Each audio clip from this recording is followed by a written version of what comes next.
తొండ ముదిరి ఊసరవెల్లి అయినట్టు బిగ్ బాస్ హౌస్లో డిమాండ్ పవన్ ముదిరి చొంగ పవన్గా మారిపోయాడు. ఇది నేను అస్సలు ఊహించలేదు. రితు చౌదరి కనిపిస్తే చాలు గలగల పారుతున్న గోదారిలా జలజల జారుతుందే నీపై ప్రేమిలా అన్నట్టు చొంగ కార్చేస్తున్నాడు. ఇక ఆ ప్రవాహం అన్నపూర్ణ స్టూడియో నుంచి మనోడి ఊరు తణుకు వరకు ప్రవహించినా ఆశ్చర్యపోవాల్సిన అవసరమే లేదు.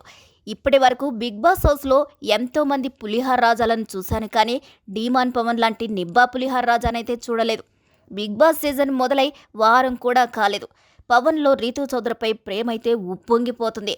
నిన్ను తలచి మై మరచ చిత్రమే ఇది చిత్రమే అన్న సాంగ్ని బ్యాక్గ్రౌండ్లో వేసుకుంటూ రితుని ఇంప్రెస్ చేసే పనిలో పడ్డాడు. ఇక రితు కూడా ఓకే చెప్పినట్టే సిగ్నల్స్ ఇస్తుంది. నిజంగానే ప్రేమలో పడ్డారో, షో కోసం ఇద్దరూ కలిసే స్మార్ట్ గేమ్ ఆడుతున్నారో. ఫస్ట్ వీక్ ఎలిమినేషన్ రౌండ్ నుంచే మనోడులో రోమియో బయటకు వచ్చేశాడు. ఇక ఆట షురూ చేశాడు. ఇప్పటి వరకు బిగ్ బాస్ హౌస్లో చాలా పత్యాపారాలు చూశాను, కానీ ఇది మేలు రకం పత్యాపారం. ఇది ఎంతవరకు వెళ్తుందో చూడాలి. మరి దీనిపై మీ అభిప్రాయాలను కూడా కామెంట్ చేసేయండి.